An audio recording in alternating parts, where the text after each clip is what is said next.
Ladies and gentlemen, welcome back to the True Life Podcast. I hope everybody's having a beautiful day.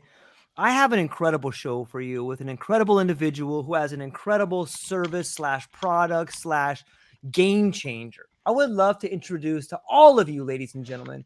It is both an honor and a privilege to introduce to you a remarkable individual whose life and career have been a testament to dedication, innovation, and transformative leadership. Christian is not just an experienced leader, but a lifelong learner, a strategic change agent, and a development manager with a global footprint in industries ranging from EdTech to FinTech. His journey has seen him navigate the intricate worlds of software development, agile transformation, and international business with unwavering commitment. His impact on the people, products, and processes he engages with is nothing short of extraordinary.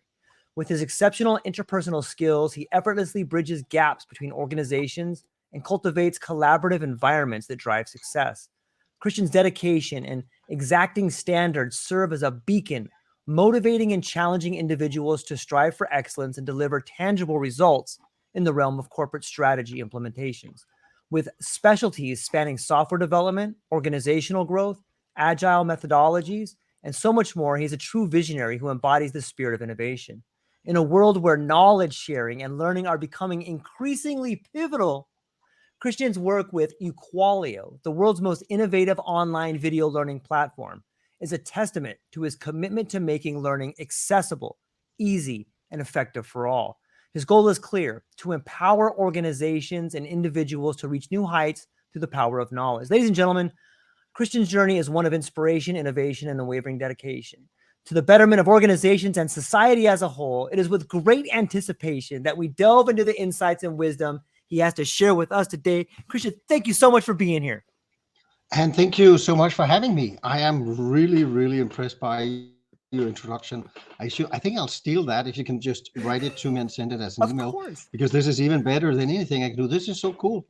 And thank you very much, because it helping other people performing better, that is one of the most important things you can do as a person, as a leader, as anything. And this is where we try to position ourselves with our video learning platform, because to be honest, YouTube is here to stay. Videos are here to stay.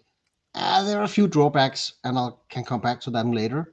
But right now, what we see is the way that people are learning is maybe not the right one, because how many of you have really learned something in a 45-minute session in school?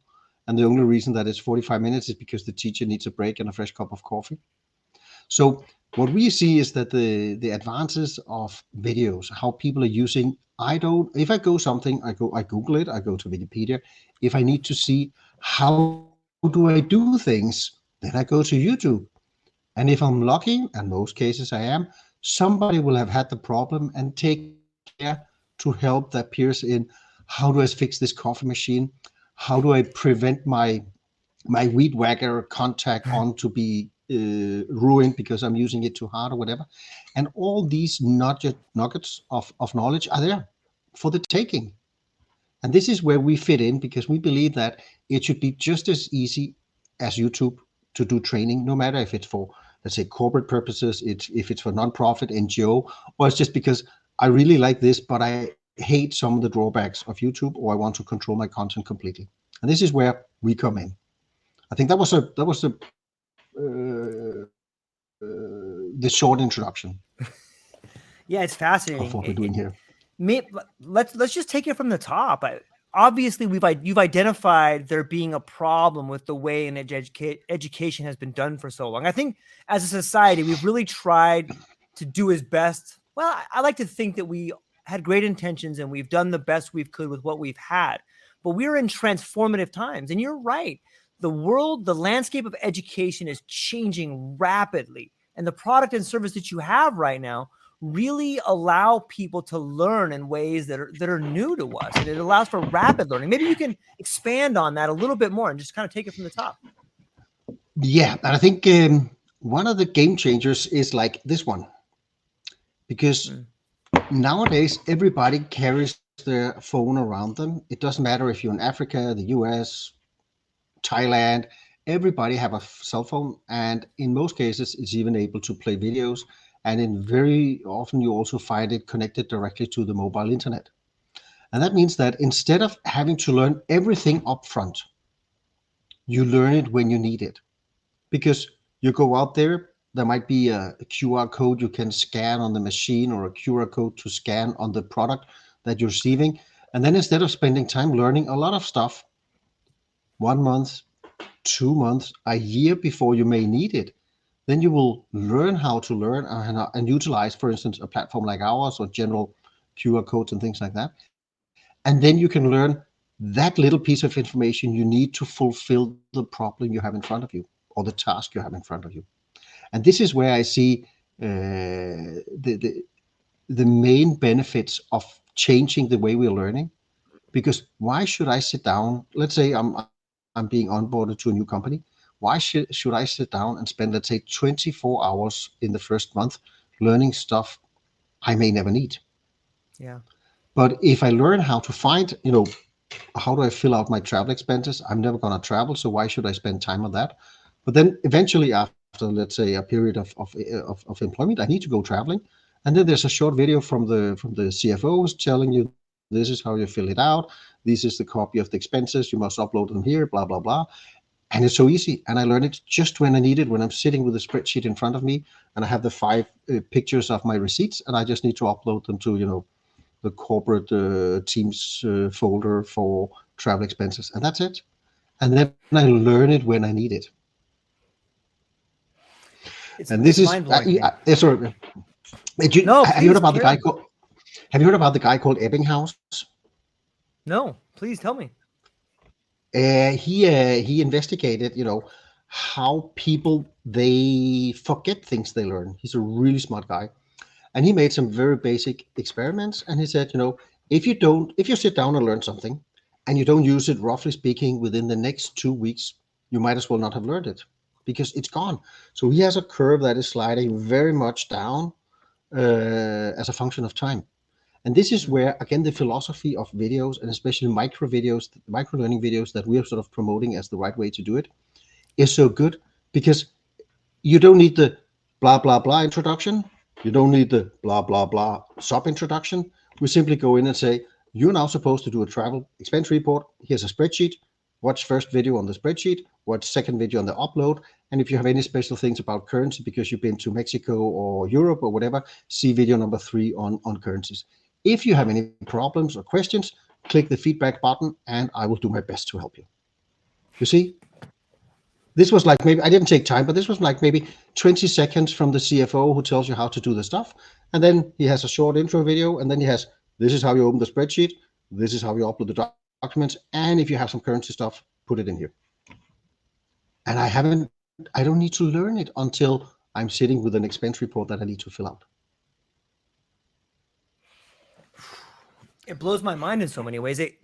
So much of the problems, it seems to me, in large corporations is the chain of communication. It's like that game of telephone. If I tell you something and you tell someone something and they tell someone something, by the time it gets down the line, it's so polluted that it might not even be the same message.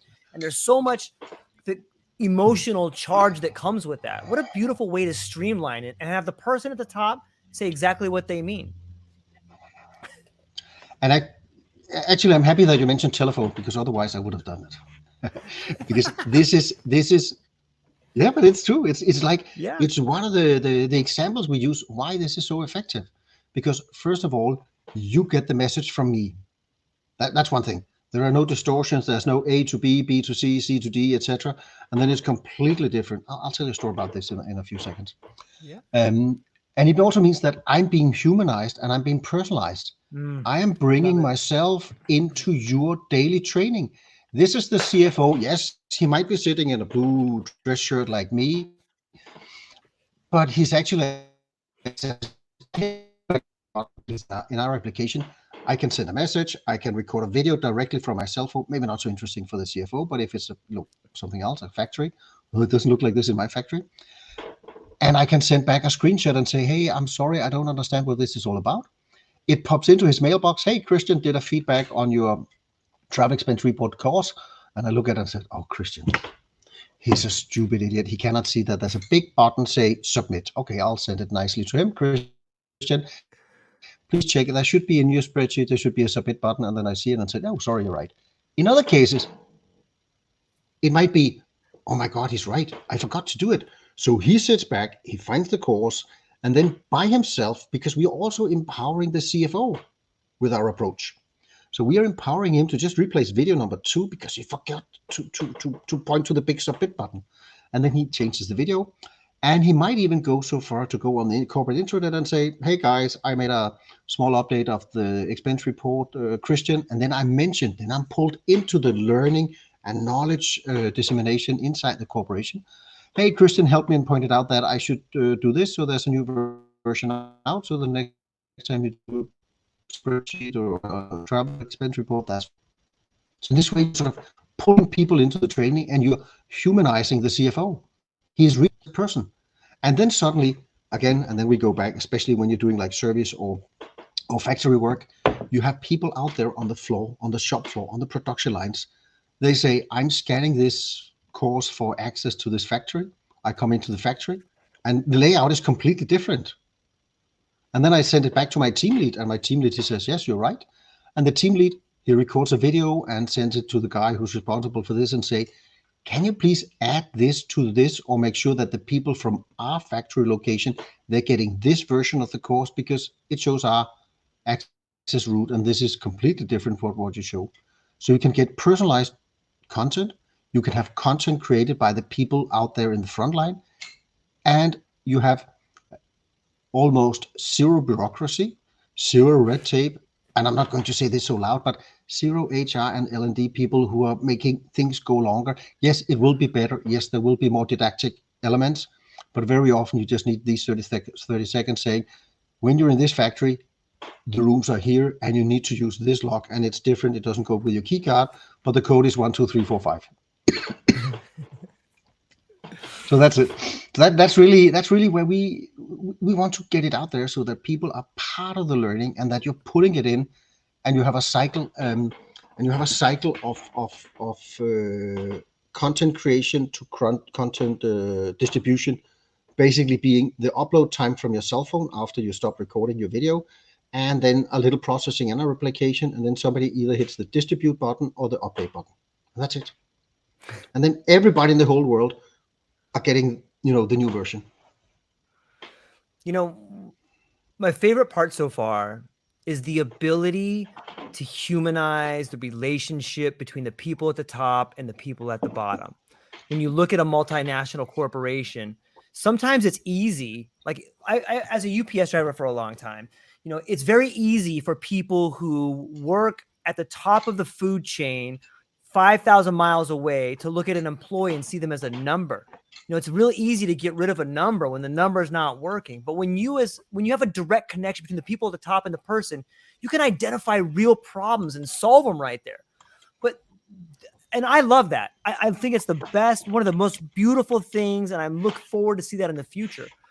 But there's a lot of people that hide behind that minutia right there. That maybe they don't want that connection. It just seems to me like there's people that hide behind the fact that there's so much in between right there. Is that like do you see what I'm saying there? Yep. And this is you guys are awesome, but a lot of people may not be. No, and this is also why very often when we talk to customers, to be honest, I'm honest most of the time, but when people say to be honest, you should really worry. Yeah, always. But no, I would like to say what our approach is. We would like to cater for the small and medium-sized enterprises. Love it. And the reason we do that is, first of all, they have the same needs as the big companies, but they don't have the admin departments in, as you said, a central location 3,000 miles away from everybody. Yeah. And they don't have the time to sit down and learn how to use an advanced training, delivery, or knowledge management system or whatever. But all of them, they have their cell phone. All of them, they have a screen and they can do screen recording from if they need to do that. And that means that without buying into tens of thousands, or maybe not dollars, but let's say $2,000-$3,000 worth of equipment, etc., you can actually start creating some stuff. It is not perfect. It is not digital, HD, whatever you like to say, but it works for me and it shows how things are.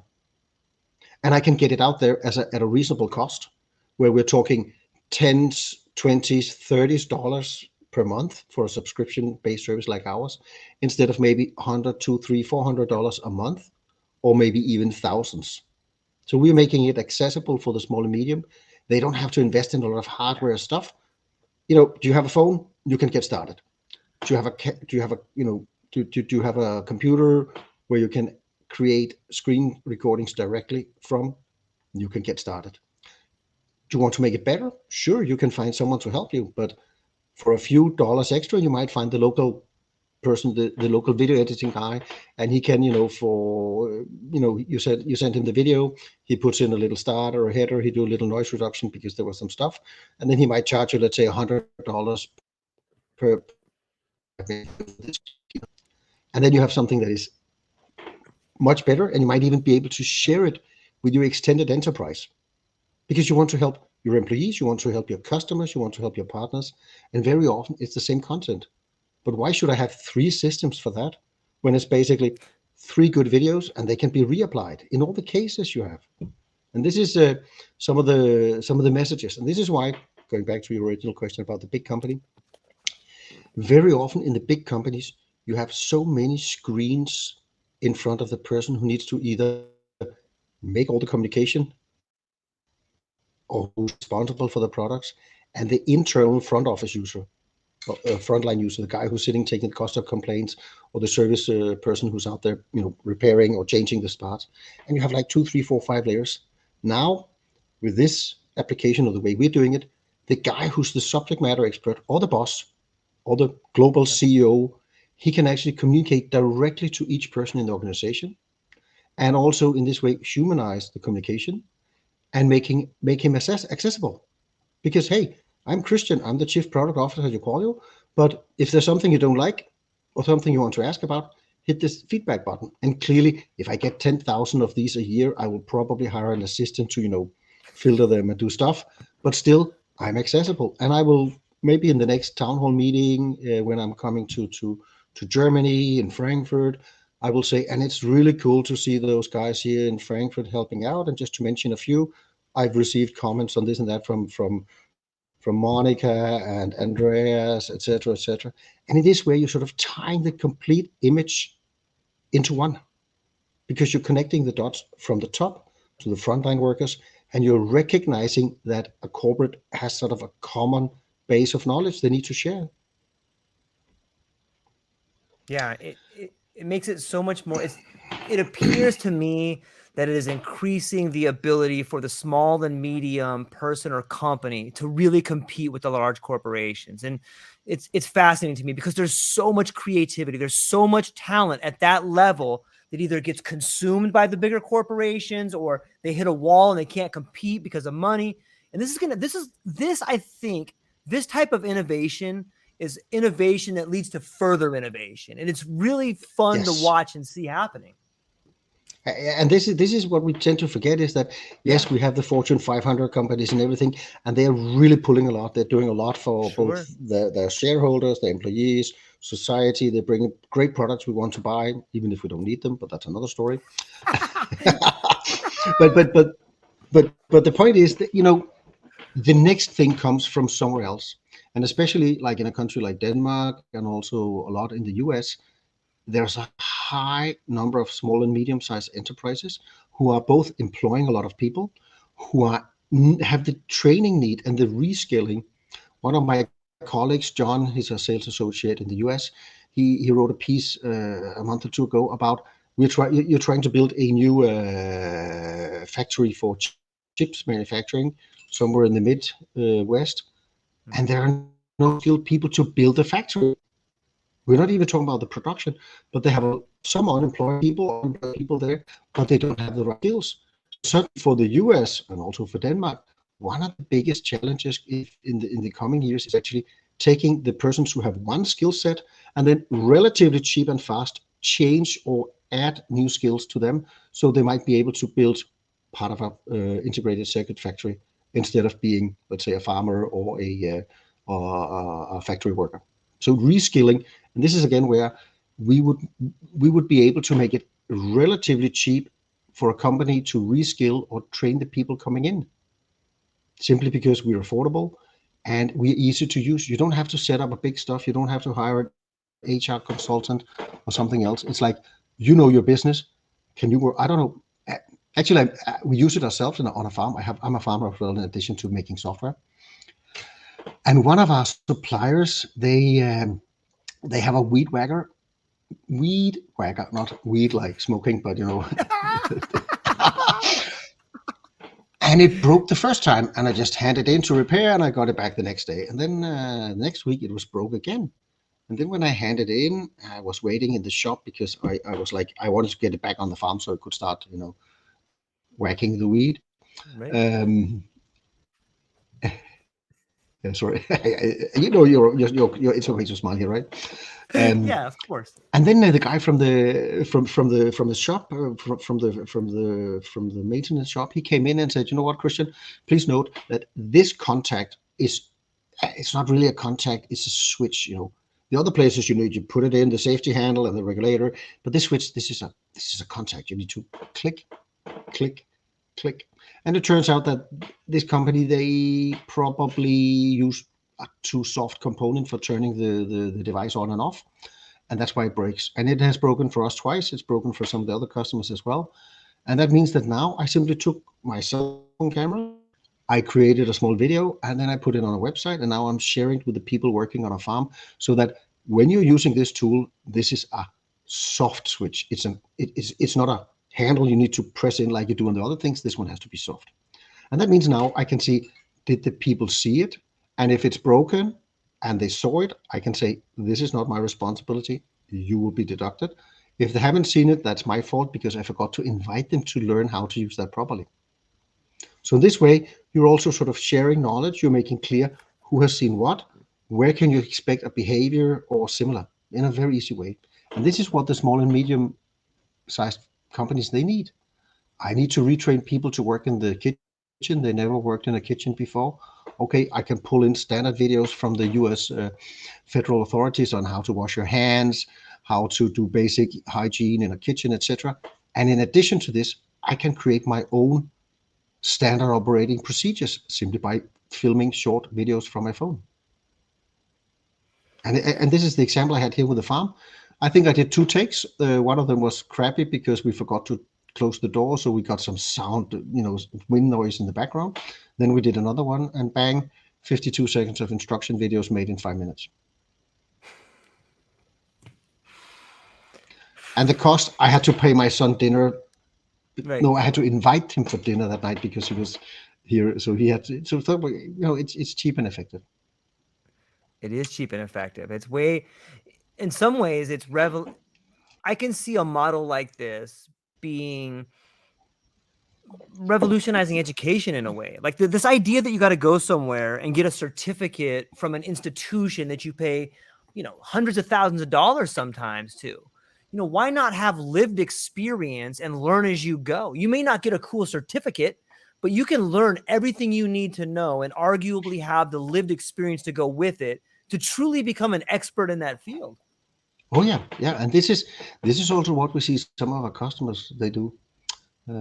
I'll get back to this. Is one of our US customers based in Georgia, but let me get back to that. Just there are so many things, and I really feel that we can contribute a lot to making it easier, and at the same time also making people perform better. Because when you perform better in your job, you smile a little more, and when you come back home, you've had a reasonable good day or a really good day. Whereas when when things don't work out or the customers are complaining, then you also when you come home and the kids and the wife and everything, they will also so if people there are a success, it spreads and they're happy. This is part of our sort of mission, that is to make it easy for people to absorb the knowledge when they need it, where they need it. So the telephone game, I wanted just to roll back to that one, because that's I have a real life example of that. Okay. Many years ago, maybe not so many, but maybe about 10 years ago, I was working as the development manager in a big FinTech software company. And I was responsible for the code quality, how the code looked, how it was written, how it was tested and everything. And we spent some time, communicating how you should do things, the different procedures. And then suddenly my colleague, incidentally also called Christian, he came and said, "Hey, Christian, we can see that there are some some deficiencies. We have many errors in this part of the application. There are both many errors. There are many errors coming back. That's what you don't want. That's why you do automated testing. And we don't really understand it, because this team is normally the most stable one. They write the most solid code. They have few errors from the customers. They have few regressions and everything. But suddenly it peaked. Yes. So Christian, that sounds more like, a lawyer company or something like that. Yeah, totally. We started looking a little at the numbers. We started looking a little at the people, and then we had a chat with the people sitting in the team. And the team was geographically distributed, with around half in Denmark, Copenhagen, and half in Ukraine, Kiev. And there was a tendency that most people were hired in Kiev. Availability, pricing, how that also worked for a global company. Maybe better 2 in Kiev than 1 in Copenhagen, but that's okay. And then when we talk to the people in Kiev traveling there, it turns out that the main root cause decreased. It was simply that A was instructed by someone experienced from the Copenhagen team. Then B started, and he was instructed by the person who had most time. That was A, who just started 3 months earlier. Then C started, instructed by B. D started, instructed by C. And suddenly we could see that the learning that Delta, the D guy, got was simply not correct. So they learned not from the smartest guy or the most experienced guy or the subject matter expert, but they learned from the guy who started 3 months before them. And we didn't see it with B, because that was just one person. It may have started with C, but we couldn't detect it. But with D, suddenly you had like 3 people out of 8 who were working incorrectly. And then we could see the impact on the final product that reached our customers. And this was the classic telephone game. So instead of having one of the senior person, the subject matter expert or the team lead or the most senior guy, doing these recordings and sharing them with A, and then when B came, he got the same recording. He heard the same person. He heard exactly the same things. It was not him who had to listen to the guy who started before him. It was not him who had to read the PowerPoint presentation by himself from the corporate internet. No, it was actually the guy sitting in Copenhagen who's heading up this, or who's recognized as the expert in our area. And he's telling me, how should I go around the coding? How should I go around the processes? How do I need to structure my test? And it's the same stuff A, B, C, and D they would get. And at the same time, as we talked about earlier, suddenly the subject matter expert is reachable. He's a person they more or less feel connected to. They have watched him on these, let's say, 15 minutes of video as introduction, and they meet him in the stand-up meetings every day on Teams, and they now can reach out to him if there's something they don't feel about. They're comfortable, because listening to a person like people are listening to me now, I look reasonable, friendly. I seem to be open towards questions, etc. So if I have a question or if there's something I don't understand, I would probably feel okay by sending it to him, or asking him, or sending a screenshot and saying, I'm not sure about this code. It's not covered by the stuff I learned in the 15 minutes intro videos you did. So how should this be covered? And sometimes you get a little answer, maybe check video number 3 in the second course, or maybe you get, yeah, that's a good point. Let me just create a 5th video to the second course instead, because this is really worth it. So he creates the 5th video, and as I said before, with the CEO or whatever, but now the subject matter expert in Copenhagen, he could write, oh, and have updated this stuff, and thank you to Dimitri in Kiev, because he made me aware that it was worth putting this in as a case. And that's maybe 60 seconds, and then suddenly the whole team will learn the new way of doing it, and they can discuss it, they can feedback and everything, but it's common knowledge, and it's easy to update and change. So that's a real life story. It's fascinating to me. And on some levels, it speaks to the idea of the degradation of information, but it also speaks to the idea of exact repeatability. When you can repeat something exactly, it's beautiful. But might that same thing happen in the long run? Like right now, someone can contact you and you can make changes to it because you may be the expert that has the ability to repeat exactly. But what happens when you're gone? Does this exact repeatability become a problem? It depends a little on the organization. Clearly, I cannot be. That's not true because I can be replaced by Synthesia Colossian with an avatar. I can record my own avatar, and then if people want to have me saying the same, they can do that. No, what would happen, or what hopefully would happen, is that haven't you tried those products? I've seen them. I haven't tried them yet, though. I will. But they're awesome. Still with some limitations, but very interesting. And we do what they don't do, because they create the video and they can distribute it to one person. We can pull in the videos from Synthesia and Colossian and Eli, which is another of our partners, and then we can distribute them like any other training. So you have the AI generated videos from text to video, and then you add the questions and stuff, and then we can sort of monitor it. It's very easy, but they haven't found out that is a main gap in their complete story, that is that they're not able to distribute in the way we do. Going back to your question, yes, it will require that the organization says this is part of our knowledge, and now that Christian is gone, we will put it over to Susan.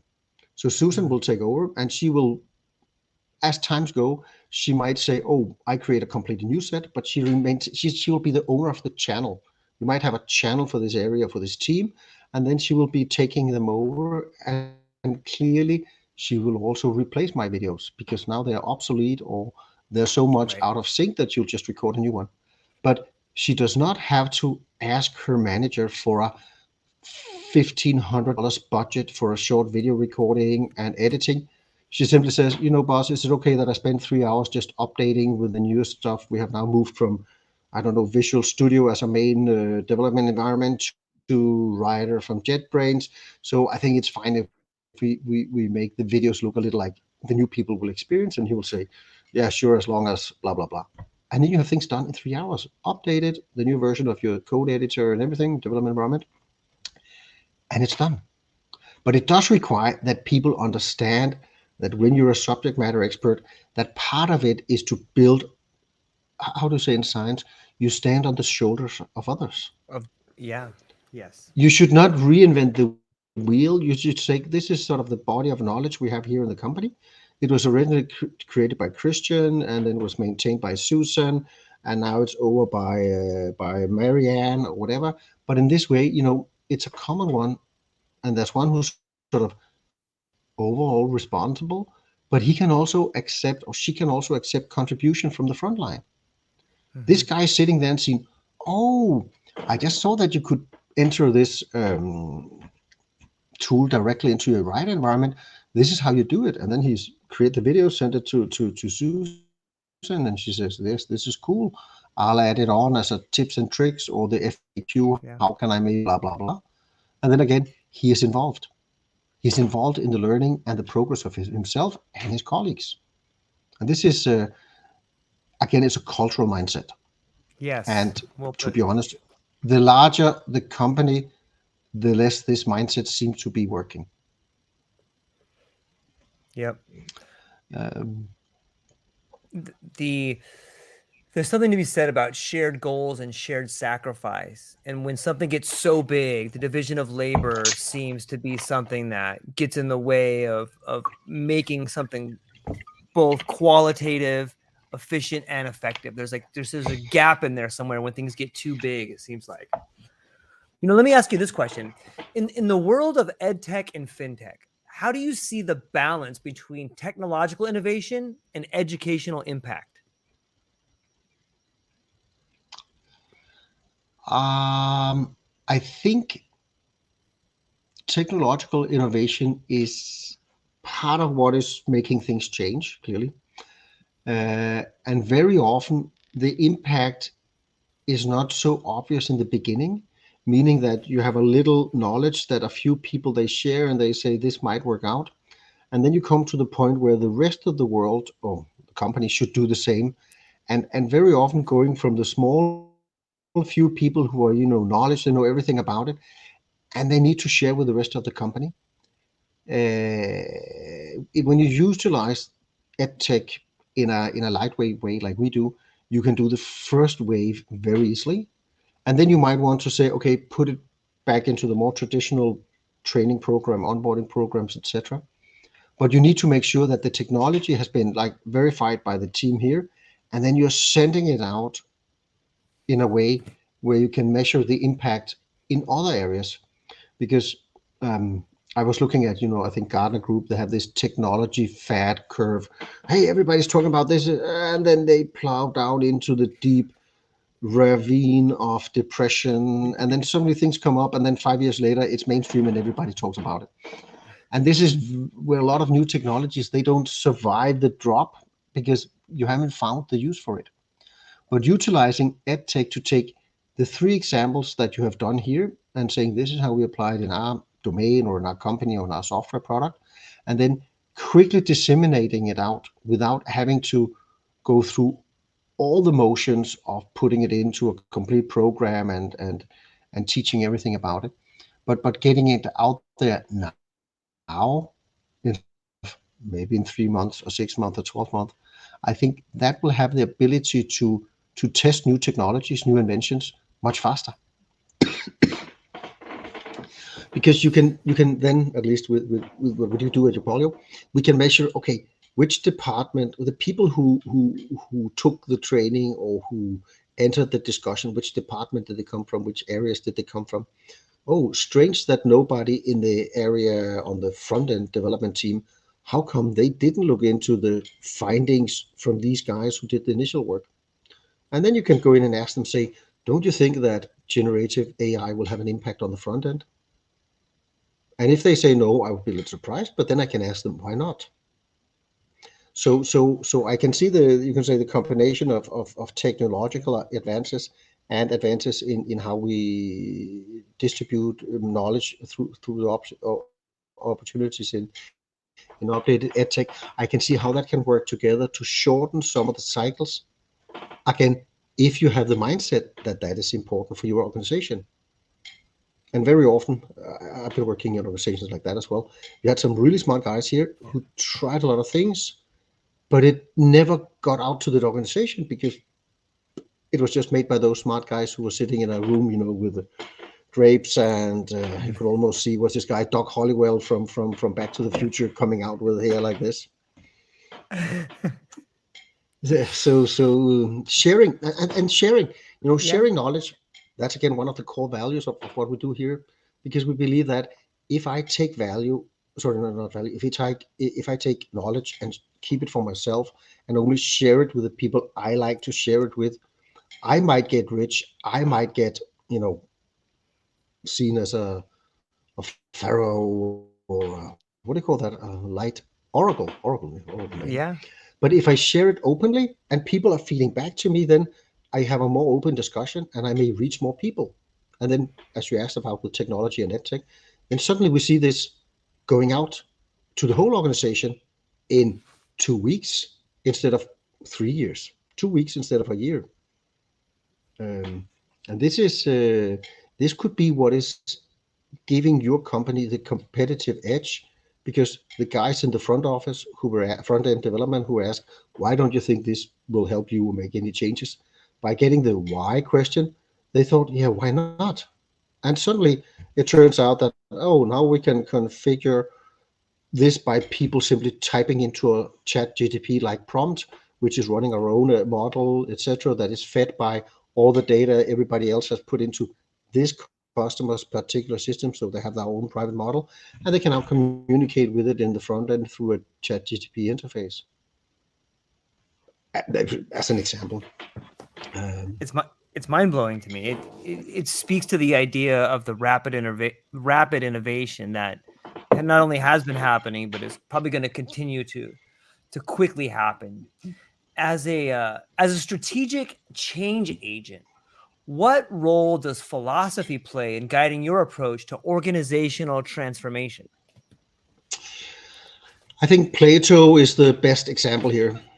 Love it. Because one of the things that I took from my high school, that was the cave myth. Are you aware of that one? Of course. It's hard to go back in the cave once you get out, though. Exactly. It's impossible. And the thing is, like, when you use this as part of the basis for what you're doing, then by enlightening them, roughly speaking, turn their head Yeah. behind them instead of looking at the shadows in front of them, then you have made them bigger persons. You have transformed them. Yeah. And this is where I see philosophy impacting training. Because if I make it accessible by people saying, scan a QR code, open the link, or what's your cell number? And then I'm typing in the cell number, and then they get the training on how to do this and that. This is a way of moving them forward. So using that image, sitting in the cave, maybe not scanning a QR code with fire in the background, but still, the idea is that they're opening their eyes and they're learning in a fast way. And again, you don't sign up for anything because it's just a video. It's shown on your device, at least using our context. And it's easy to consume. And I think ease of getting the knowledge when you need it, where you need it. This is some of the elements where the philosophy of, for instance, the cave myth makes sense, because you're enlightening people not by taking them through 9 years of school from 8 to 2 p.m., having 45 minutes lesson with maybe a 30 minutes lunch break, but you're teaching them when they need it. And very often, when they need it, it also means they understand why they need it. And if you in training and learning and education, if the learner understands the why, the motivation for learning is much higher. So if you're happy just sitting, looking at the shadows in front of you, and you don't want to know, is there maybe something behind me? We cannot help you so much. Then you need, a whip or maybe a carrot or something. Something. Yeah. Yeah. But this is when people see the why. I can see it with my own kids. If there's something they want to learn, they go to they Google it, they look at Wikipedia, they look at images, they might even find some videos on YouTube. And suddenly you have this young person or older person who suddenly knows everything about a certain type of dinosaurs. Yeah. And when you go into the classroom and your biology or history teacher is talking about evolution, dinosaurs, the big catastrophe 65 million years ago, etc., blah, blah, blah, you'll say, yeah, but that's not true, because this dinosaur actually managed to survive for at least 5 million years longer because it was smaller, it was not so blah, blah, blah. And the teacher said, no, that's not right. Yeah. Because the teacher didn't know. Because the teacher just, had the standard curriculum, read a little about it, maybe watched the National Geographic movie where they're digging out something in Argentina or Argentine or wherever. But this young person, she actually read everything on the internet on that particular type of dinosaur. And this is also a little philosophical, because the role of the teacher is changing a lot right now, because instead of being the smartest person in the room, which used to be the case, he or she is now more going to work as a facilitator. Yeah. And this is exactly where, for instance, something like what we do with video is going to support it, because what you're telling them is, before you come to class, see this 4 or 5 videos, and they can be short public domain YouTube videos. It could be something the teachers created themselves, but the fact part of learning is something people can do at their own pace when they have time and want to do it. And then in the classroom, they would actually spend time looking into, what if, can you draw a landscape where the dinosaurs are roaming or something like that? What would be the challenge for what are they feeding on? Okay, you forgot to put in some mammals. How big are the mammals compared to those dinosaurs? And then suddenly you can start discussing and putting the facts into context. Whereas previously we spent a lot of time on facts and methods, but this is something you can now ask them to prepare up front. And then hopefully most kids in the classroom, before they come there, will know that dinosaurs were big, they needed sun, they ate this and that, and by the way, most of them died 65 million years ago, probably through a big meteor or whatever we call it, who hit something in Mexico. And you don't need to spend time on that. because these are facts that can be learned when you need it. And then if Bud says it, but what about the big tooth? Oh, why do we think that a chicken is a dinosaur? And then you can maybe send them a video again, or they can find it themselves and share it inside it. And this is where I think the role of the teacher is challenged a lot, because you're no longer the smartest guy, you're the facilitator. You need to ask the questions, you need to ask open-ended questions. One of our cooperation partners in the US, Eric, I forgot his last name, it'll be here in a minute. Eric Francis. Yeah, well, he's working on asking the right questions. He wrote a lot of books about it, and he's being consulted. And now he's working on what he's called depth of knowledge, because how do you move the skills around? How do you make sure people actually know what it is? So Eric, he's working a lot into that, and I think he's trying to bridge the gap from, you can call it the teacher of yesterday and today into the teacher of tomorrow and the future. And part of it is exactly asking the right questions and measure the depth of knowledge. Did they really understand it, and do they need to understand it at this level? And this is where I think you might want to get hold of him. He's sitting on your Quality's advisory board, and I've been doing a couple of podcasts with him in the past 3, 4, 5 years. He has a very good perspective on that one, and I believe that he could also give you some more insights in this challenging times, especially in the US, where you're even more challenged than we are, because you have a bigger system, and maybe your system needs some changes that are harder to make because you're coming from a different tradition than we are in Scandinavia. I'm not saying Scandinavia is better in everything, but when your basis is different, changing it is different, because we will be seeing a more global based training. We'll see that I communicate a lot with people in, let's say, India and Africa, and some of the things they do there in Africa, it's mind blowing, but they don't have the computers, so everything they do will have to run on a phone. Some of the stuff is even on the older phones that can only text, but they manage to run a very impressive economy on top of text messaging. And the thing is, where we would say the video is great, they say, yeah, video is great, but I only have connectivity when I'm in the office, when I'm at school, when I'm at the local supermarket or whatever. And when I get home, the internet is so expensive, mobile internet is so expensive that I will not use it to watch videos. But I would be happy receiving text messages from my teacher to say, when you come back into Wi-Fi mobile data range and you can afford it, then please check video 3 or 4 before we meet. And these are some of the different conditions of both technology and how the system works in different parts of the world. It has surprised us a little that text messaging is so advanced in some parts of the world compared to how we use it here in Denmark and the US also. Do you think there's a difference between, the way we interpret text versus the way we interpret images versus having them both together? Do you think having them both together provides a superior form of information transfer? Yes, the short answer is yes.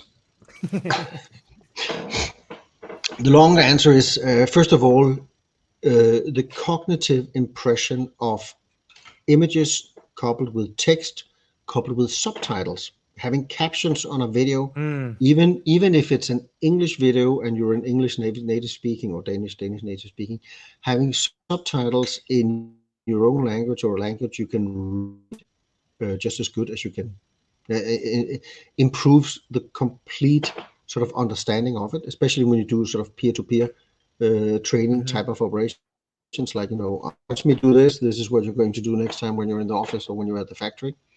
So having the combination of images, video, live video, you have someone who's commenting, preferably in a language you understand, even coupled with the subtitles in a language you can read easily, then suddenly you are being bombarded with knowledge through your eyes and your ears and your mental processing.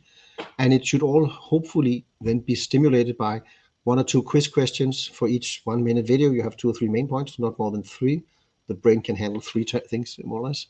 And in this way, you you're really pulling it out. But text is fine for some types, but most experiments show that when you're combining this, then the cognitive impression and of the learning effect is also larger. So this brings up an yeah. interesting, I'm sorry. No. So that's why you need everything if you can do it, and that's why video is so ideal, and people understand it and they consume it, even if it's a bloody TikTok video or a YouTube short that I hate, but that's me. It can actually be useful. Here's another interesting question. If we take it to the idea of philosophy, if I think it was in Timaeus, somewhere in there, they were talking. Someone goes to Toth and they talk about the invention of writing. And they say that writing, while a great technology, will ultimately lead to man's illusion of understanding, because people will have the written word and they'll have someone's idea of it, but they won't have the lived experience of it. And if we fast forward to Marshall McLuhan's ideas in the Gutenberg Galaxy, he says that the images potentially, because we learn by watching these images, on some level, is that making our imagination atrophy? You think there's any truth to that? Yeah, it is. No, it's like it works so well because you can see if people, they see this is how it works, and especially if you see like one of our customers in the US, they're doing traffic, intelligent traffic for emergency vehicle, for schools and everything, and they actually have created a different set of videos. Some of them are to train in their software, but others are like, hey, excuse me, hey, if you have the old model, you need to upgrade the GSM module, and this is how we do it. And then you see the hands working on a module, and you see taking off this, taking out that, and then putting it in. And in this way, you're sort of demystifying the process, because you can see they're creating, like, they don't understand. I think the longest video is maybe 3 minutes, and that's even like a bit long if you ask me. But still, it means that you can sit down for 3 minutes, then you watch it, and you say, okay, he is telling me in the notes I need a screwdriver this size, I need a piece of cloth so I can wipe it off, etc. So I have all these things. Do I feel more or less confident? Let me watch the video again. And they say, yeah, this is okay, because as long as I touch something so I don't have any static electricity before I touch the ICs, I'm good to go. And then you sit down and then you try, and then and then you say, okay, maybe let me just check, and then you roll the video back, and then you freeze it at, let's say, 221, which is exactly where you can see the way he's taking the screwdriver and sort of slowly, carefully unclicking the module. And you say, oh, that was a little hard, so you go back, and then you slow it down to 0.25, so it's running at a quarter of normal speed, and then you see, yeah, I can see that, and then click, bang, you did it. And that's where it really shows off, because you can learn at your own pace. You can focus on the details that are hard for you, or you can sit down and say, okay, I've now watched this for the second time and I don't feel confident about it. And then you can take a link to the course and say, hey, Susan, can you do this for me? I have everything in place in my office. And then 10 minutes later, Susan writes back, yeah, I can probably do that tomorrow morning. Just either leave your door open or drop it at my desk before I leave at 5 p.m. today. And then you have said, okay, cool, Susan will do it. Maybe you write back and say, hey, if it's okay, can we do it together? And then you have both the video that did show you how to do it, but didn't make you feel confident about it. And now Susan has said she will actually help you. Yeah. And maybe it turns out that Susan has done this a number of times, so she didn't even need the video. Or maybe she says, yeah, I see the video. Yeah, I know. Yeah, they tend to be a little more, it is plastic, yes, and it is something you need to click, but from experience, just click a little harder than you thought should be necessary. And then you have Susan a positive... probably has a kid that can do it. Yeah, that as well. But yeah, but that's why. That's why she wanted it before 5 p.m. because then she could take it back and have her kid do it. That's actually. Sorry. Yeah. No. That we actually we are working together with the Manufacturing Academy of Denmark, MADE, And they're like an organization partly sponsored by the industry and partly by the government. And they're trying to say, okay, how can we make learning more effective in the industry? And they used our platform to train some operators. No, that's not true. They made a comparative study where they used our platform, AR, VR, all these technologies to say, okay, how can I train a guy on the factory floor coming in with no knowledge on how to start this production line? There are like 22 steps they need to go through before they can hit the big button and the machine starts to work. Yeah, we came out number one because we were the easiest. People knew how to use video. It was easier than papers, and all the other stuff didn't work out. But the interesting part was that they're working together with something that called DAMRC. I don't know how to pronounce that correctly in English, but it's the Danish Advanced Manufacturing Research Center. I think that's actually the English name, but I don't know how to pronounce the abbreviation in English. DAMRC. So they said, okay, Christian, can we get a free platform for our training? Because we're trying to teach the companies how to use this VR glasses and all that stuff. And it's really hard, how to unpack them, how to maintain them, how to charge them in and all that stuff. And so, yeah, that's fine. Do this. The only thing is we give it to you for free because we would like you to have a testimonial and stuff like that.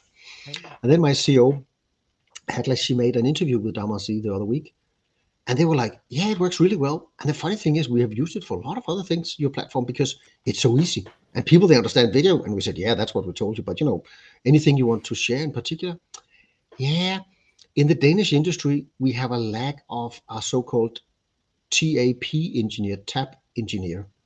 And this is a person who, by understanding the sounds and the noise coming from factory machinery, will have an educated understanding of when maintenance is needed or if something is wrong.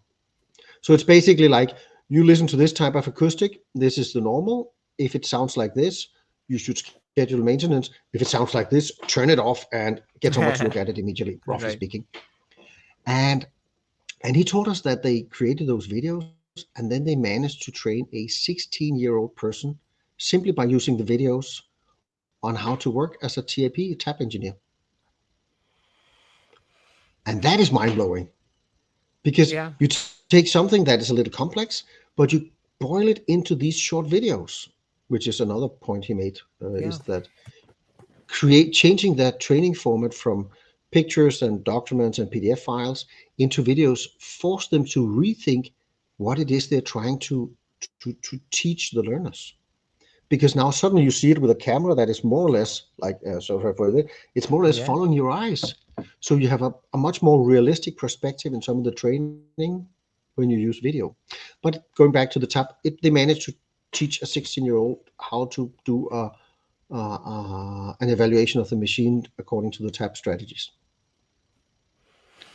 And then, and then we can really reschool, retrain, because you will do lifelong learning. I will not be pensioned until I'm 70. I can see some of the, at least in Denmark and most part of the Western Europe, the life expectation is going up a few months every year. And that means that my career, I've been in business, I've been in jobs for about 30 years. I have another 15, 20 years left. So somewhere between 40 and 50 years, that will more range for most people be 50 to 60 years maybe, where they're working. And that means the likelihood of you to change your career along the way is much higher. Yep. So we need to be able to read people and do lifelong education. And this is where some of the elements that DAMRC has documented, it's easy if you can break it down into the simple elements and only teach people the elements, because they already have learned how to be on a shop floor. They already know how to use screwdrivers and stuff like that. Or they have already worked in catering. So it's a really easy transition into service jobs in a coffee shop, or to be assisting in a kitchen in a restaurant instead of being in the canteen. So in this way, it will really support the long-term welfare of our economy, that we're able to retrain people, both sort of within the area, within related area, but also completely different areas, without having to throw a lot of money, time, and effort after it. And this is where we see our mission, that is to help supporting that. I think it would help a lot with mental wellness too, because so many people feel stuck in their job and they can't get out.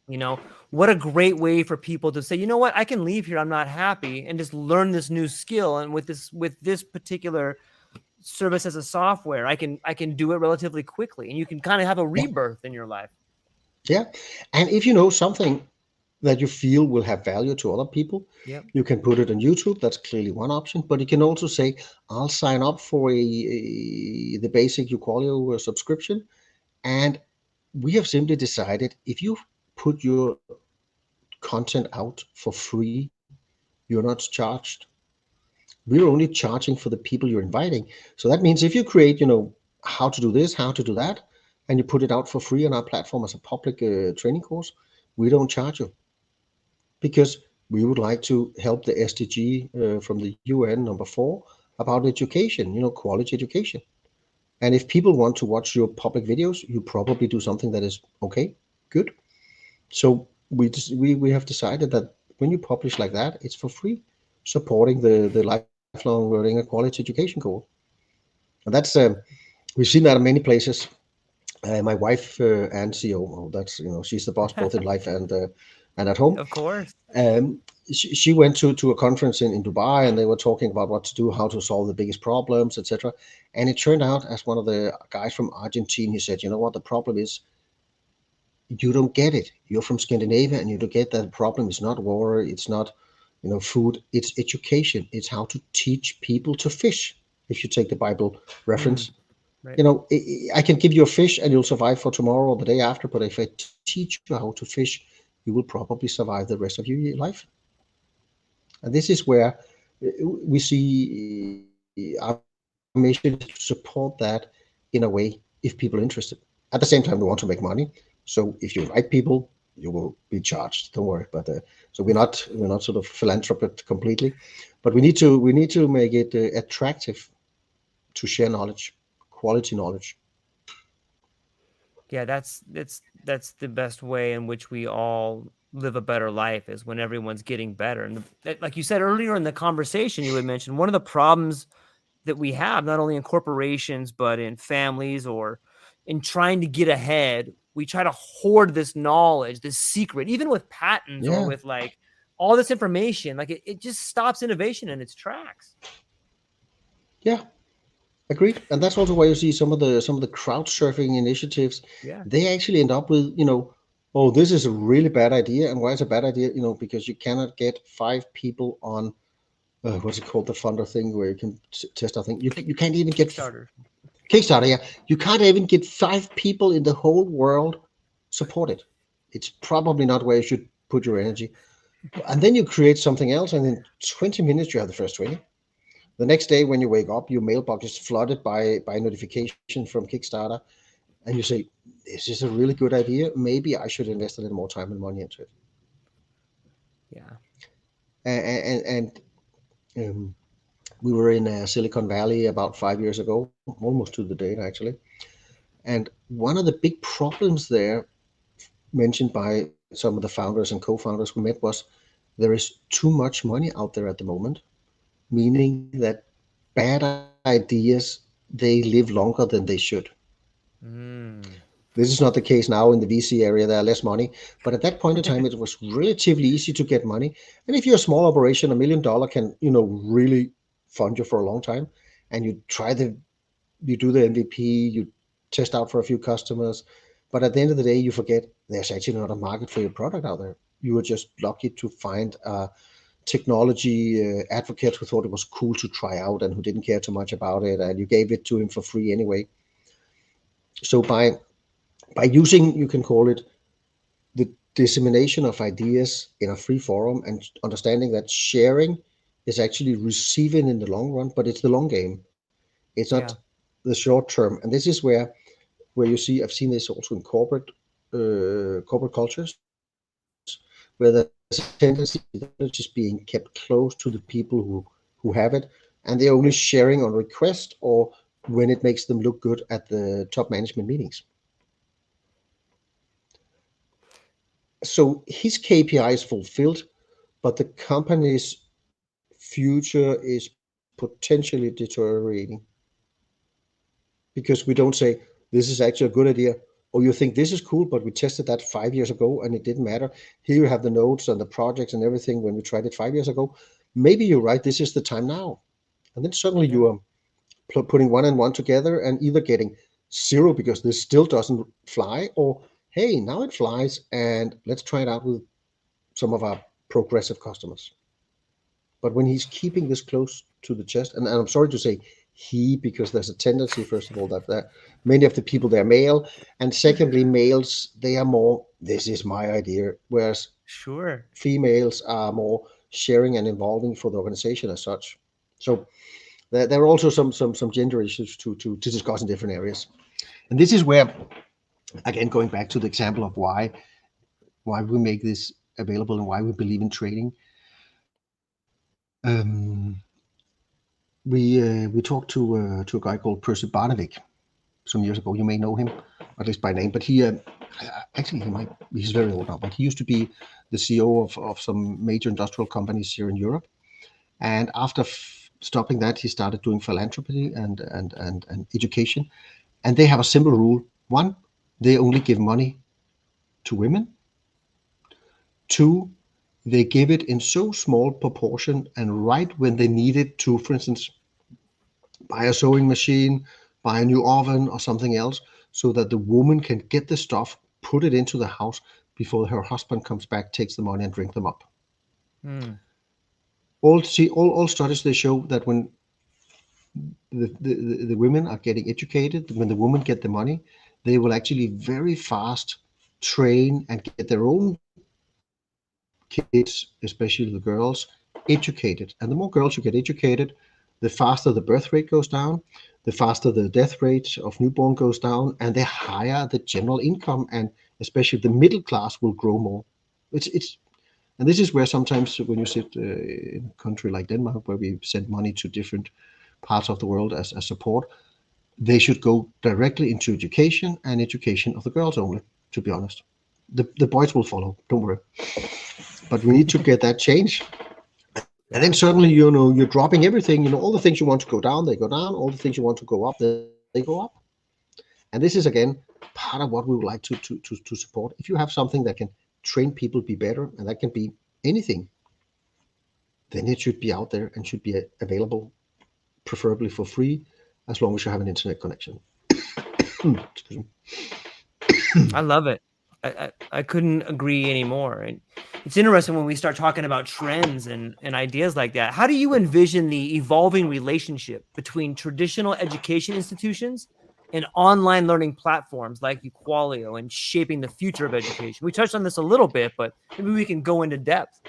Yeah, I think that's an important part of it. Me too. And if you look, but if you look at how some of the programs have transformed on the top management levels, if you look at the old, maybe it's not the right word, but more the traditional MBA education, you would sign up for INSEAD in Paris or MIT in the US, and then you would be going there for maybe 2 weeks initially. You'll be doing some papers, you'll go back, and you will meet with those guys, you'll travel a lot, etc., etc. That's how it was in the old days.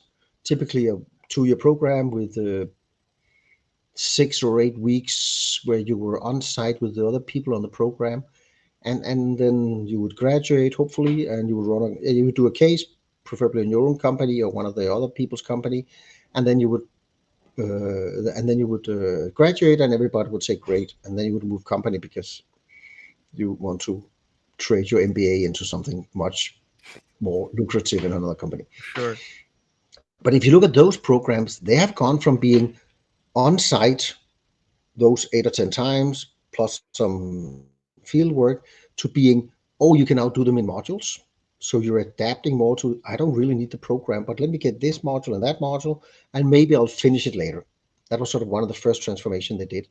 And the second one was that suddenly they went partly virtual, and you would be able to take some of it virtually, and some of them are now even completely virtual. And that means that suddenly you're opening up to a range where it's not just paying them, let's say, the tuition fee of $100,000, but I also have to factor in that Christian will be away and traveling for 8 weeks every year for 2 years, and he's not going to the cheapest destination, and he's not staying at the cheapest hotels and all that stuff. So the total budget of training people, both on management level, but also on the lower levels, is going down. And this is where I see the marriage of traditional learning institutions and the different learning platforms like ours. That is, price does matter, cost does matter. I know there this classic one. Oh, the CFO, he asks, should we really spend so much money training people? What if they leave us? And the CEO, he asks, well, what if we don't train them and they leave us? Then who are you left with? Yeah, so and this is where I see that the institutions and platforms like ours, or multiple platforms, and this is maybe one of the challenges, because the people in the university industry, or whatever you call it, they tend to be a little classic, and they would have to have one solution that fits everything. And then we're back to why we don't talk to big companies if we can avoid it, because they put in the purchasing department, the universities, they ask all the professors, and then suddenly you get an RFP that is so long that if I printed it, you wouldn't even be able to see it on the wall behind me. I'm not joking. We get these RFPs and they're like 400 questions, and we're saying, okay, what are you asking? Is this like a rocket science software you're looking for? Or is this just something that can give all your people access to some learning inside the organization, or with your extended enterprise, pulling in your partners and all that stuff? Why don't you try our platform for $20 a month? And if you don't like it, it's fine. If it works for you, it's even better. And if it didn't work, you at least know how it should look like, because these are then certainly the minimum requirements in a much more flexible way. And to be honest, a consultant who will put together an RFP like that, he doesn't do it for less than $5,000. Well, for $5,000, you can run our platform for 250 months at the minimum level, of course, but still.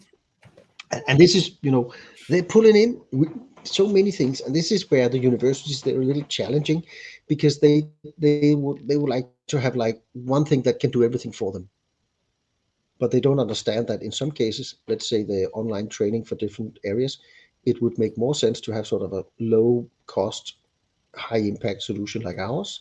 And in other cases, yes, they need to have something that can schedule 3,000 students and put in teachers and rooms and everything. But if you want one thing that fits all, you will very often spend a lot of time finding it, and it will never fit all your needs. Right. And then we're back to, software as a service at a reasonable price. Try it out. Our prices are set so you can run them on your expense credit card without being noticed. I'm not supposed to say that, but that's funny. Because then you circumvent the central IT and the spend and all that stuff. Right. But it actually means that you can try it out, and if it works really well, you can go back to purchasing and say, you know what, I really want this, and the reason I want it is this and that, and what would it take to put it into the infrastructure? And yes, then we need to develop some to deliver some ISO documentation on doing things correctly, blah blah blah, to follow their IT security and CSIO and all that stuff. But they have something that works. Now, yep. This is really where I see a challenge for the learning institution, is that they're very used to do things one way, and they do not ride the same day as they saddle. That's a great one. So we talked to one of our there was this EdTech conference in Denmark in the beginning of September. And in the break, I talked to one of our guys there from a different vendor. We're not competitors, so we keep in touch and talk. And then I mentioned one of his colleagues said, "So who are you targeting?" And I said, "Small and medium, because either they need it, and if they need it, they either like it or they don't like it. And if they like it, they buy it. If not, they tell us they don't like it, and I don't need to spend more time on that, because it's a yes or no. It's it's the CEO or it's the COO or head of service or something, head of sales, and he can take the decision, and that's it. Whereas when you enter a big company, you have purchasing, you have the validity of everything, and at the end of the day, Oh, I forgot we used all the budget, or no. Oh, by the way, all the hours we spent now is to put you into the qualification for the projects for the budget 2025. I'm sorry, but we're in 2023. Yes, but the queue of projects is filled so much out now. We need to qualify now for 2025. And then you have spent like a few hours, maybe 10 hours, reading through this, having 2 or 3 meetings. But going back to the conference where I met the other company, they said, yeah, we know that. So the next time this big pharmaceutical Danish company, they call them, they say, thank you very much for your interest. Point 1, we will do the first meeting at our location. And secondly, we would like one of your VPs to participate, or at least confirm that this is an active investigation that may result in a purchase within the next 6 months. Otherwise, we're not talking to him. Because they had the same experience like us. Oh, everything is fine. And then suddenly, oh, but he didn't like it. Okay. But did you have the okay before you started this? No, but he said this and that. Okay.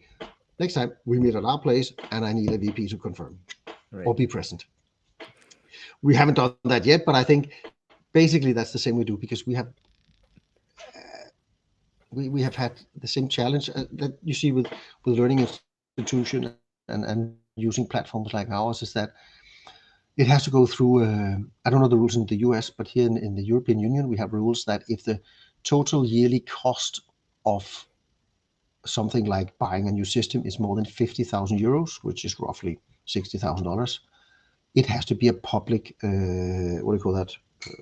Utility? No, there has to be a public tender. They have to make a public tender so everybody can bid if they want to. And suddenly you go from, this is pretty easy to get started, to, okay, so if I need to do a public tender, I need to have all the material, blah, blah, blah. And then suddenly you're in a project, and then someone in the university admin is saying, are you doing a public tender for something that'll cost us around 70,000 euros a year?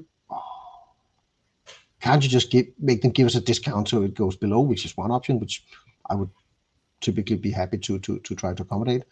And in other cases, they said, yeah, we see the need, we'll ask the rest of the university if they need anything. And then suddenly you have this, sending in. So yes, I think the universities and EdTech providers and vendors like us, we could benefit from each other in a large way, but at least the rules and the organization and the culture in Europe and Denmark specifically makes it a little hard. Yeah, I think it has to change. There's no way they're gonna be able to stay relevant for a long period of time unless they change the ways in which they move education. And it's a beautiful thing. And whenever there's change, I guess change is kind of good for everybody, but I see it coming that way. It speaks to this idea of technology increasingly augments the learning process. What fundamental skills and attributes do you believe will remain uniquely human and essential for future generations? Communication. Yeah. It is communication, because you can train an AI to a lot of things. You can do a lot of things in video or other types of online learning or books for that sake. But at the end of the day, even though that you're delivering a piece of software or a service through an internet connection, it is communication between humans. No matter what we do, at the end of the day, the skill of being able to communicate and create knowledge and understanding from people to people, even if you're using a technical media, even if you're feeding your knowledge into a LLP model or something like that, it is still communication from people to people. It's just a question of how it's delivered and how fast it can process and suggest things compared to maybe my brain or my knowledge, because I have a limited knowledge, but by putting my knowledge in and letting it communicate with other people's knowledge, we actually will maybe give a better answer. So I think that the long-term goal of not goal, but the long-term is that focusing on the skills of communication, and also being able to, like we're having a conversation now, you're listening to me, but you're also at the same time watching me on your video. Yeah. So you get a different perspective. And this is something that may be doable by the avatars from Colossian and Synthesia, at least offline when they're creating the stuff. And I think that maybe in 5 or 10 years time, we will have something that would look like me speaking with a mimic, with all the small things that make me look human, even though it's an avatar that's just saying something it has been fed in from a live stream of somebody who sampled my voice for 20, 30 seconds, and then they can say almost anything. Right. So yeah, it's a little, but at the end of the day, it would be communication. That would be my answer to your question there. It's if we stay in that vein a little bit, as education adapts to a more digital and data-driven landscape, how do you balance the need for personalized learning experiences with concerns about data privacy and security? The data security must always be there. We thought we were really good, and then we had a couple of white hat hackers looking into our application, and it was surprising, and it was a little scary because we're thinking, yeah, you're right. And initially they got all the cheap points on the OWASP 10 top 10. That's like the organization that's doing this. They have like top 10 things, but then they started learning a little more about our own application, and it turned out there were some loopholes in some of the, especially when reset password, log on, log off, multiple session. So first of all, security must be there, and I'm a little worried. No, I'm also sitting at the IT University, the Danish IT University. I'm heading up the employers panel. And one of the things we managed to put into the education for everyone is IT security. We said, you cannot leave IT University without having had at least 7.5 ECTS points in security. So that's one of the things. So data security is very important for these solutions. And what is even more important is the data privacy. And here we can see that we, as well as many of our peers in the network, they are not sharing data with others. It is kept to the company who owned it, and people can request to be deleted. So we are following rules like GDPR, etc. And when we design it in, it's actually really, really easy. So I have a big understanding, and my thoughts go out to the people who have legacy applications who have not have the same flexibility, or who are not being developed within the past 2 or 3 years, that they have a job to do. So that was the you can call it the easy answers to your question. But the big challenge is the same as today. We are not training our young people in school about the value of that data and the value of the privacy. And that means that people are happily sharing lots of stuff with TikTok. I'm happily sharing with Google. I was so stupid that I'm not stupid, but I'm looking into a new lens for my micro 4.3 camera, which is a pretty cool format, really small and everything. So now all the ads that I see on Google and almost any other platform, because they're sharing each other cookies, is now, where can I buy lenses for the micro 4.3, preferably Olympus, who seems to be the one who's paying the most for the. So, and I don't care too much because I was interested and it's fair. I haven't bought anything yet, but I'm checking out the prices, and I might buy something before Christmas. So actually, for me, it's a service. But we need to teach the people early on about these things. That data has a value, that their privacy is actually really important. And at the same time, we also see that if the education system, if the EdTech industry doesn't put that in as one of the top 5, you have security and privacy. If they're not in the top 5 of what a system should deliver in the next, in the coming years, then they might not be following the the requirements and the expectations of people like this. Can you share your perspective on how AI can be harnessed to address the challenges of accessibility and inclusivity in education, particularly for individuals with diverse learning needs? It will definitely improve it a lot for those categories, because again, as you had a question earlier about, do you learn more when you watch the video and you see the text and you see it? And this is exactly where AI can help a lot, because what it can do is to say, oh, Christian, you seem not to really get the point here. Should I find an alternative way to describe it for you? And then it can go out and then it can Google other YouTube videos. It can Google, or it can search in the directory of your learning system, or things like that.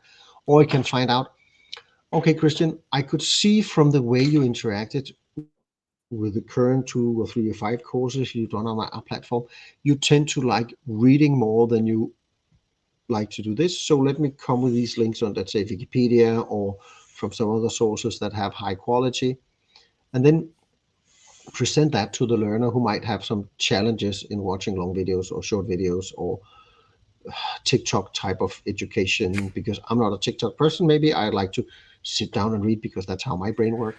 And this is where the AI, not so much the generative AI, but the model that would be checking, when does Christian manage to do it well compared to the expected outcome. Okay, the more text, either in the video, even if it's a video, there's a lot of text in a video, but it seems to be those videos which have both captions and spend a little time on, let's say, doing a PowerPoint presentation or writing something on the whiteboard, which is being transmitted as the video. So that would be able to sort of do that, or simply say, oh, Christian, I can see you have a little challenge with the video. Why don't you read the transcript? And then remember, you can click on the timing, and that will take you to the position in the video where this is shown, and then you can see the experiment, maybe if it's like science stuff or something like how to do something in English or something. So people will be, instead of just seeing the video, they will say, oh, Christian, I think you should just read the transcript first, and if there's something you'd like to see, just click on the timings and the video will be shown in the video box. I could see that work out really well, and in that way, people who have different learning styles will be better served. Yeah, I agree. You know, in a recent conversation, I was talking to Matthew, and we were talking about what might possibly be the future of AI and learning. And he had mentioned this idea about simulations. Like, why wouldn't a large corporation or even a medium corporation just put you into a simulation as a manager where you can make 100 decisions or, 500 decisions and really begin to understand the consequences or the perceived consequences or the unregistered consequences about what could happen. Do you see something similar like that moving forward for like education and leadership in that realm? Yes, I definitely follow what Matthew said there, because simulations are a great way to test your knowledge. That's one thing. Yeah. But it's also, if you can put in, let's just call it, specific scenarios from your own business, your own company, your own markets, you would be able to try out and see what would happen, assuming that these simulations have these parameters and they seem reasonable. What will the consequences be? And I could see learning coming from, let's say, you get the facts and the how-tos and the models, etc., for instance, from our platform. And then when you're done, you pass the test, you are being directed to, okay, are you ready to do the simulation? And this will take you into a simulation environment where you will be seeing, okay, you have now learned how you can model, taking the American customers applied information again, doing how you can model doing a smart city. So let's try here's the grid of, let's say, Fort Lauderdale. Please put in the places where these crossings and everything has to be controlled by the emergency vehicle, because you have a cost constraint. Each of these devices costs X dollars. You have Y dollars, and Y divided by X gives you only 65 units, and actually you have 250 units. So now, based on the traffic flow statistical data of Fort Lauderdale, plus your understanding of how to use the devices, plus you only have 65 devices to cover 250 locations, try it out. And then you can actually, based on the traffic data, you can simulate what would be the consequences. And then you might say, okay, I think this is the optimal location for this 65, but if I could have another 10, where would I put them? And then you can, simulate different options. And then you can certainly say, hey, if I get another 10 items which cost X, so I get 10 like X, can I get 10 more for my budget? I can actually cut down further 4 seconds of most emergency runs, etc. And then you use the simulation to tell your boss that, to be honest, we need to find budget for another 10 items because that will do this and that in these 25 scenarios. And we have so many of these in a year in Fort Lauderdale, so that would give us, blah, blah, blah. And then you're using the simulation. coupled with your understanding of the products and how it works, with trying it out. I know it's a game, but very often you will try to say, this is a really, you do 3, 4, 5 simulations, and when you use similar input and you get similar output, then it's a reasonable assumption that it's not too far away from the future, or sorry, from the real result. And that's why coupling knowledge and cases with a simulation will make a lot of sense. Yeah, it almost makes me feel like when you start really thinking about how close that actually is, like that can happen. Like it almost feels like we're in a simulation now. Like it just makes me start thinking about my life. Like, what if that's what's going on? Yeah. But very often you shouldn't start off that, because then you I could know really I can't help it. I know. All right, let me bring it back to this. Yeah, go ahead. This was a good case with the simulation. Like his input on that. I also tuned into the podcast last week, and it really makes sense, because very often you will find out, like, I think Daniel Kahneman. I think he's the Nobel laureate in behavioral economics. He wrote a second book after Thinking Fast and Slow, when he talked about decision making and the noise that we have in our decision making. And one of the things that actually blew my mind away, to be honest, is that very often, if you do a simple model, you get almost as good results as if you do an advanced model.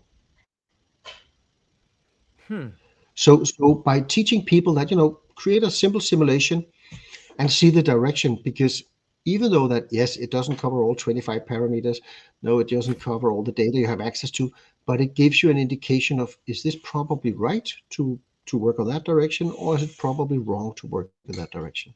Yeah.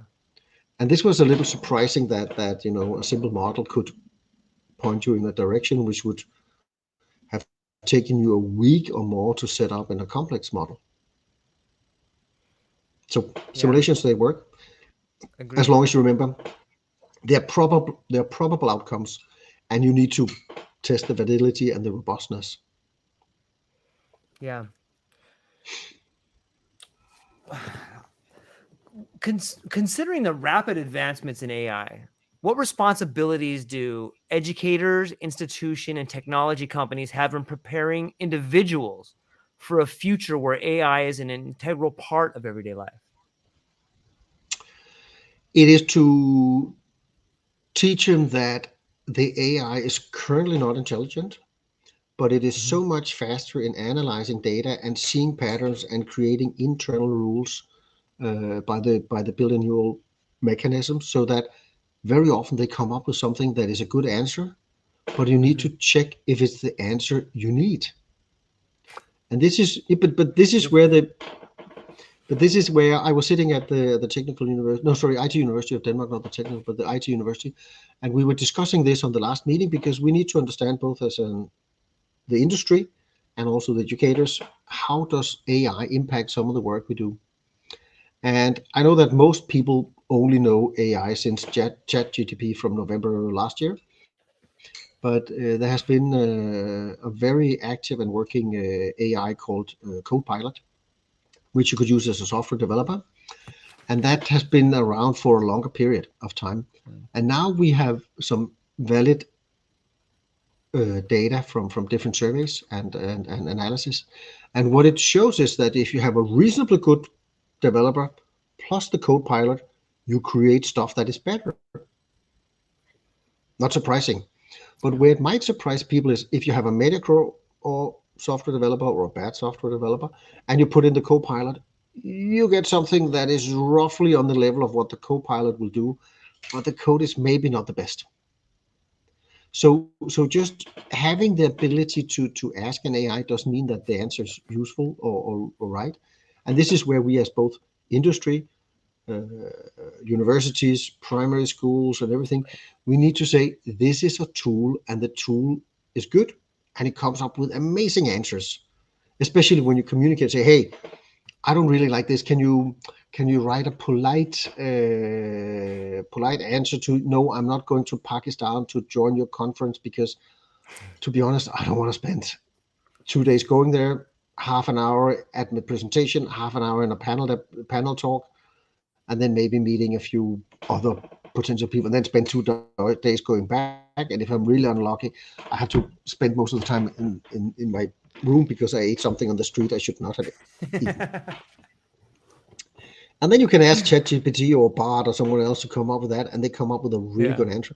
But you still need to read through the content. Yep. You still need to question, is this the right outcome? And this is where we have a responsibility as industry, as educators, and as society to teach people that, well, AI is a technique. It can be used in a lot of ways, and it's mind-blowing what can be created and things like that. One example, let me give me one example. We have integrated a component called OnLayer into our system so we can make better landing pages. And then suddenly they came up with what they call the AI image generator. Look, so I'm writing here, I'm pulling in text, I'm pulling in the image, and when I click on the image widget, it comes up and say, oh, do you want to upload one, or should I create something for you? And I thought, that's cool. So I put in some keywords that would probably give me an image towards, the swimsuit international yearly, and it generated images that looked similar to that. Nice. Yes, but what is even nicer is that then I tried the same 2 months later. We're still using this component. Our customers are starting building the landing pages using this as the sort of the editor for the page.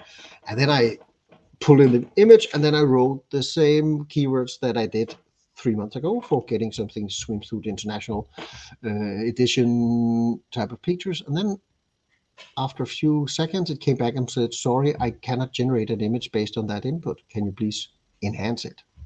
So they had somehow in that period built in some filtering to say, we're not going to generate pictures of lightly dressed women, of course, in swimsuits or less.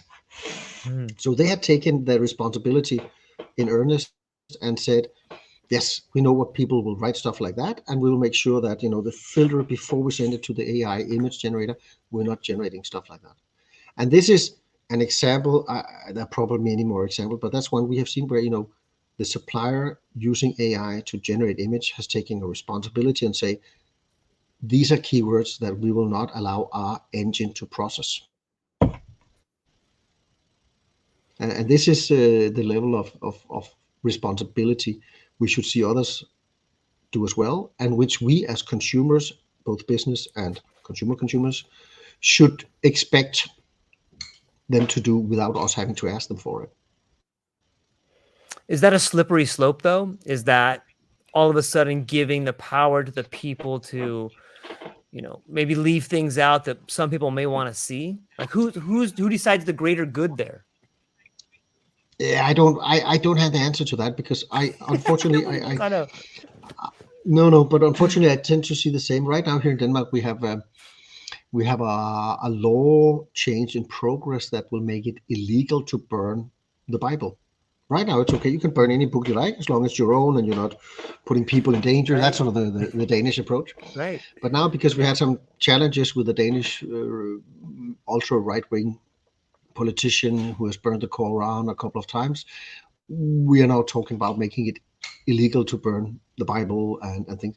And to be honest, I don't understand why he does it, but if that's what makes him happy, and he doesn't put any people on fire or throw the burning book about after someone else, that's his doing. And please do it a place where there's no television camera or live streaming. That would be great.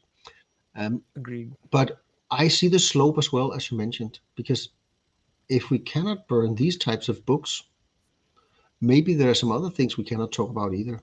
Like, and then I could mention a list of things, but I got it. Don't worry, I got them all. Yeah, exactly. And I said a word this morning to my son, and he thought, Dad, did you just say the word? And I said, no, I didn't. Yes, you did.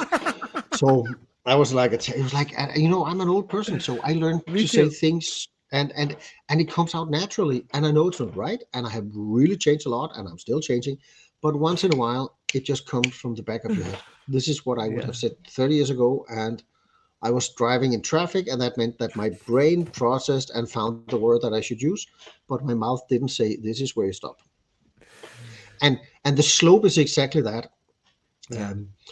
And I think we're doing a lot of things that are correct by addressing these items, but we also have the risk of saying, okay, so you will now not see these results in your search because somebody have decided that they don't like it, or somebody have said it might be, and remember, please note the word might, it might be offensive to this category of people.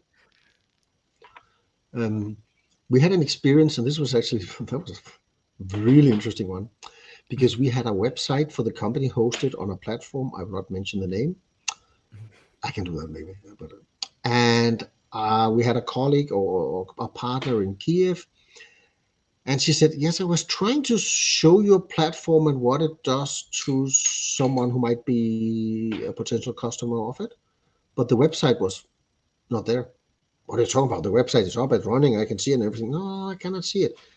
And then she sent me a screenshot, and I could see that that was definitely looking like our website was not up. And then fortunately she had time a little later in the day, so we did a team meeting, and I said, come on, show me what is happening. And she went to uqualio.com and blank screen 404. And then I said, but please check here, Karen, she was called Karen. And she saw my screen, and I said, uqualio.com, and bang, it was there. Then I said, can we please, if you show your screen again, yes, please hit F12 so we get the developers tool in the side box.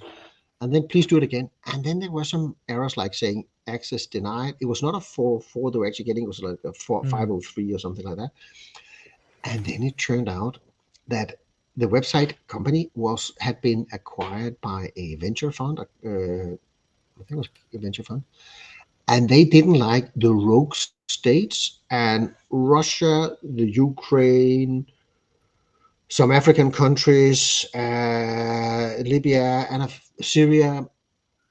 They were excluded. What? Wow.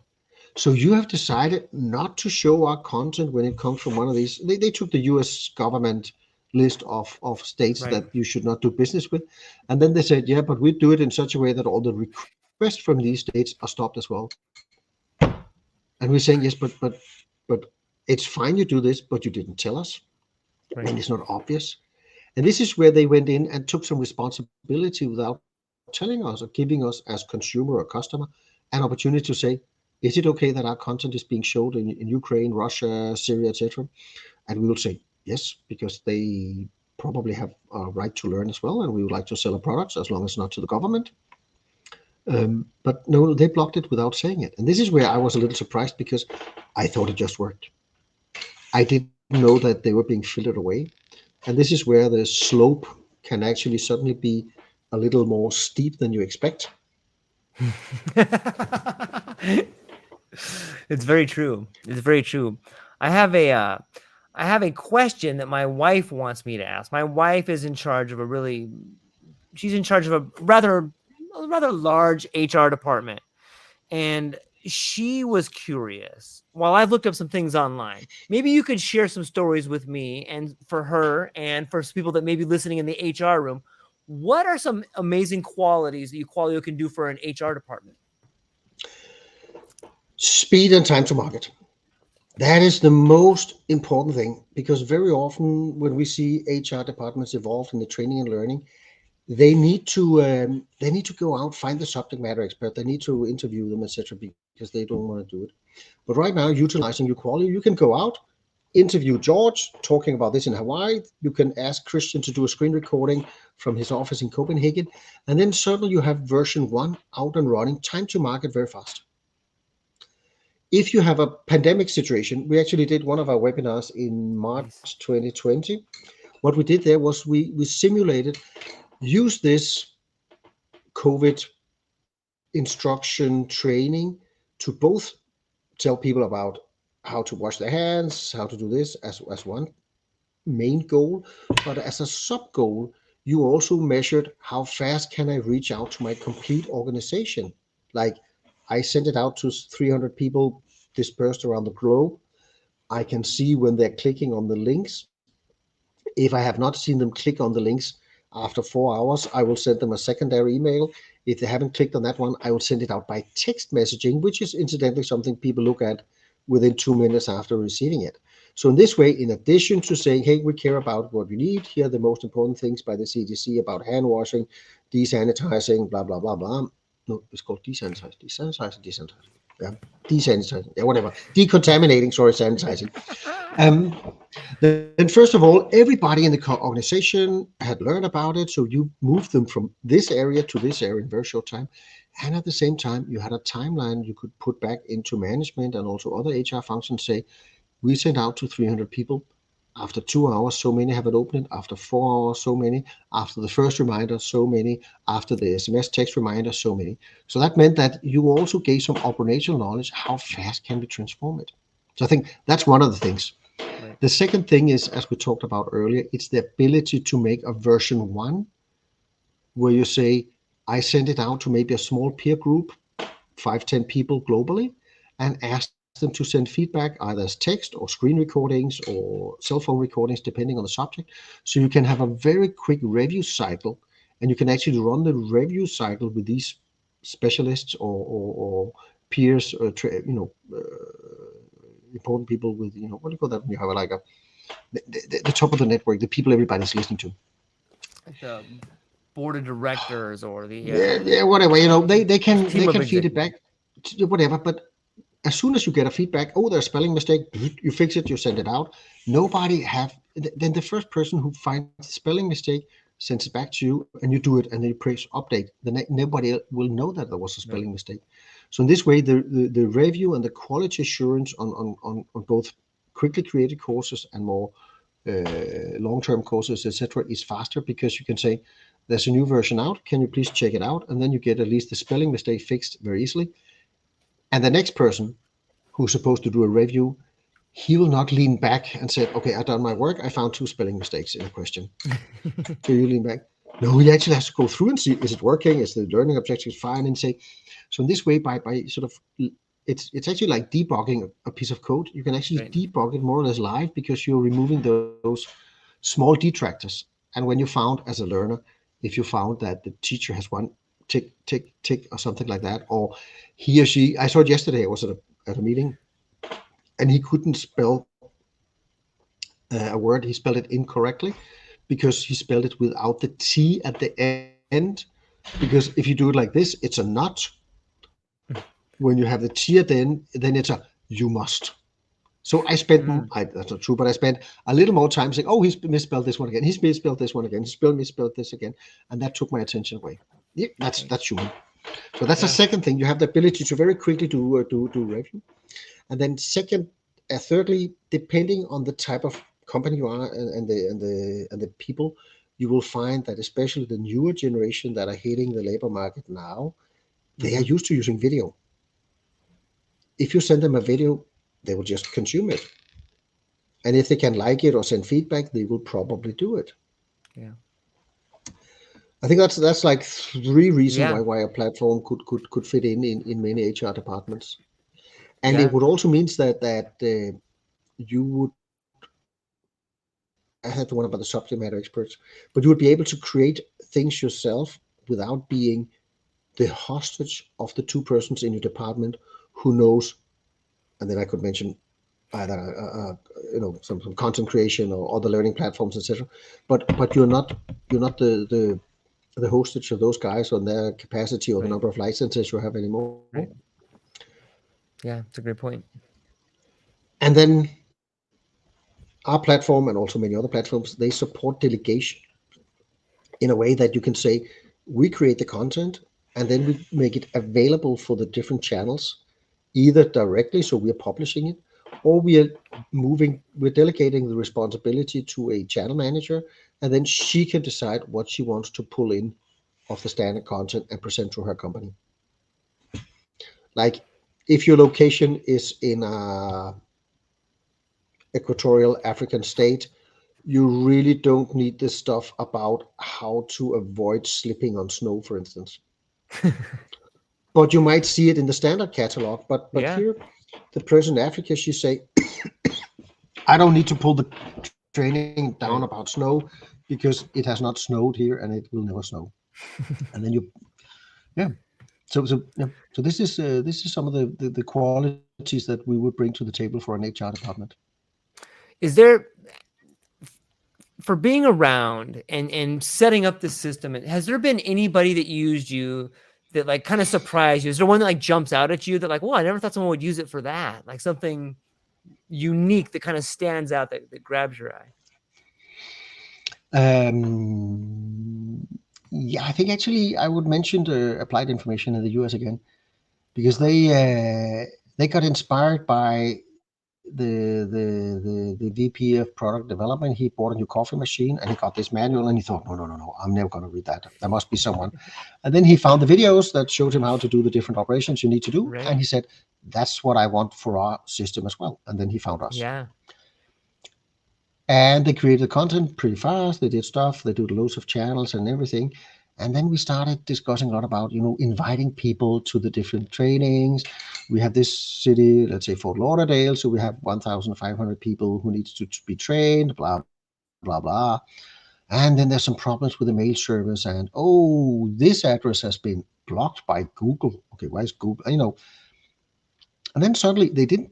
Then there was a question from the system administrator at the company, and he asked some question, and I answered them in the support as I normally do, and then suddenly we found out that they had changed everything.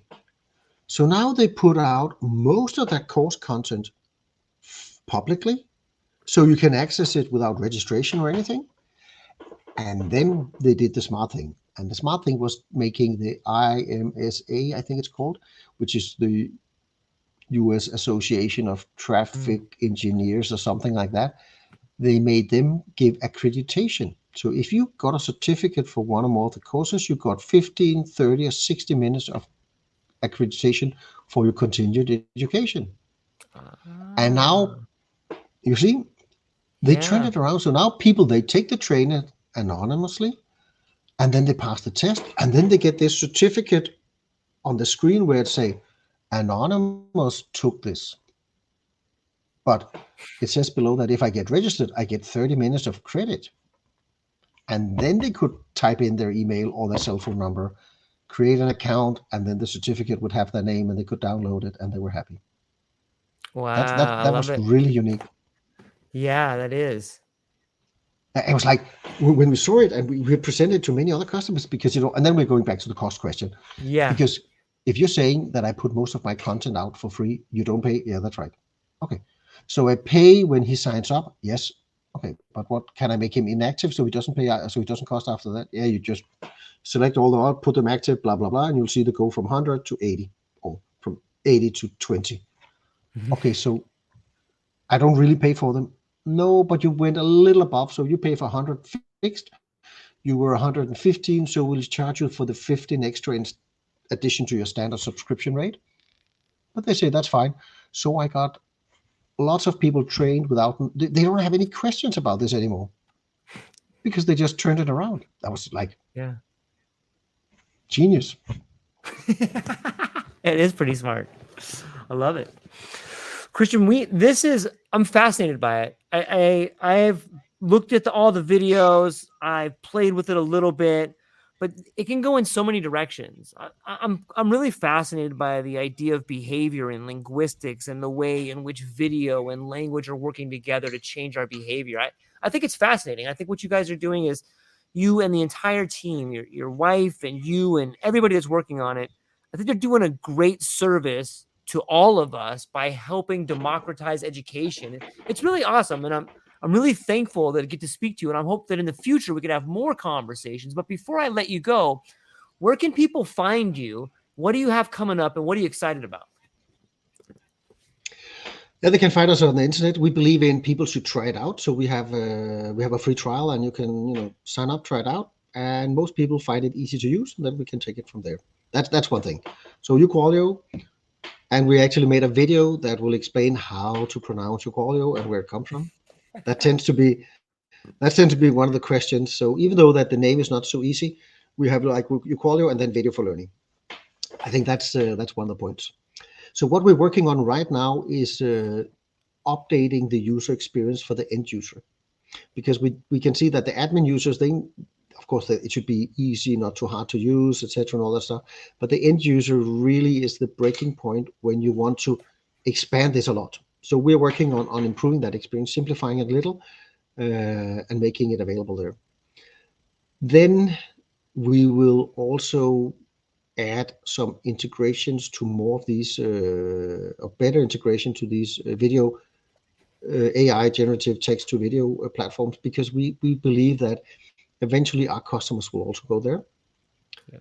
And I think we'll add maybe a video meeting automatically, so you can set up a meeting when you have you set up a schedule 10 a.m. tomorrow. I will be around for questions, and then they can, when they're done, we can pull that recording in and attach it to the course, so it's part of the story. And I think my boss would like us to put in something that is AI based, and this is where we will put in what we called deep search in videos, so that when you're uploading a video, we will do the classic necessary transcoding into formats that can stream to different devices depending on your screen size and your current bandwidth, etc. And additionally, we will then do a AI analysis of the video that will pull out the transcript, which is relatively easy, but also tokenize any text that are being shown on the screen. And thirdly, based on the video, come up with what are the topics you're talking about. Wow.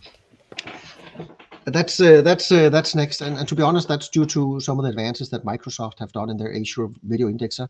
It was horrible 2 years ago, but now it actually starts making some stuff that is good. And that means that you upload your video, we do the transcoding, it's out relatively fast, and then if you paid for it, or if you we need to find out how to do the pricing of that. Then we will do the deep search into your video, and when it's done, you'll get a notification. Hey George, we have now analyzed it. Please go in and check it. So you open the editor, and it says a couple of stuff. And you say, yeah, this is good, and then you transfer the found topics to your tags, maybe. Or you say, I'll take the transcript and paste it in so it can be searched in the regular search and everything. This is, I think this is something you'll see, maybe not by the end of this year, but very soon in 24. Yeah, I think it's just scratching the surface too. I think with so many different people in the creator economy, in the way in which the world is moving, I think that there's probably ways to use it we haven't even thought of yet. Oh yeah, definitely. Right? Definitely.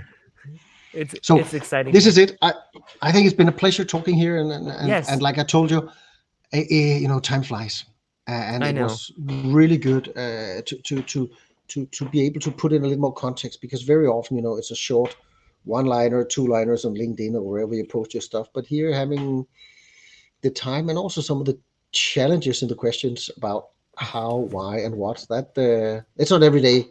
So thank you very much for that. And thanks for having me here. The pleasure's all mine. I'm truly thankful to get to learn and understand. And I'm speaking to some of the most creative people on the planet right now, and it blows my mind. I'm truly thankful for that. Like, I see what's happening, and I know that my listeners see it and they're appreciative of it. So everybody that's listening, go down to the show notes, go reach out to Christian, go tap in the box, and he'll reach right back to you. It's just you're talking right to the man here. So yeah, feel free. I'm here. Thank you very much. Of course. Have a fantastic afternoon. It's afternoon. It's only 11 o'clock, so I'll have lunch in an hour or so. But I will be looking for the next coffee. It's not very often that I sit here for 2 hours without having a coffee in the morning. Okay, my friend. Thank you very much. Thank you very much. Yep. Hang on 1 second briefly. I'm going to hang up with the people, but there's a little bit more I want to tell you before. Ladies and gentlemen, have a beautiful day. I hope the birds are singing, the sun is shining, the wind is at your back. That's all we got. Aloha.